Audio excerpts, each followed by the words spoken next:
बिस्मिल्लाहिर्रहमानिर्रहीम। आज ही के दिन 2 बरस कबल अल्लाह ताला ने मुझे एक कातलाना हमले में नई जिंदगी अता की। मुझ पे गोली चलाने वाले नौजवान के जहन में जहर भरा गया और उसने मुझ पे असले की गोली नहीं चलाई बल्कि नफरत की गोली चलाई।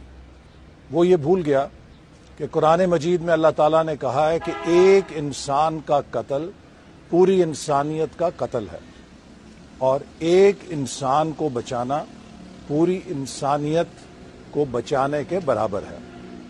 ये नफरत की गोलियां जो हमें इंतहा पसंदी की तरफ लेकर जाती हैं, हमें हमारे दीन से, हमारी रवायात से और बर्दाश्त से अंधा करके उस तशद्दुद पे माइल करती हैं जिससे मुआशरे के अंदर तबाही, बर्बादी और फसाद पैदा होता है।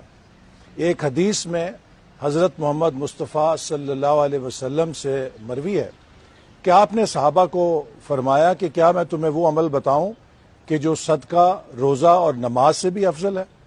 सहाबा ने हैरानी से पूछा कि या रसूलल्लाह, ऐसा क्या अमल हो सकता है?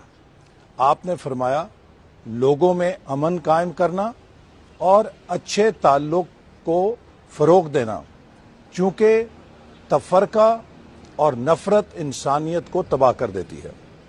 इसी तरह हमारे नबी हज़रत मोहम्मद मुस्तफ़ा सल्लल्लाहु अलैहि वसल्लम ने एक चिड़िया नाहक मारने को भी अल्लाह के आगे नाकाबिले माफ़ी गुनाह करार दिया है।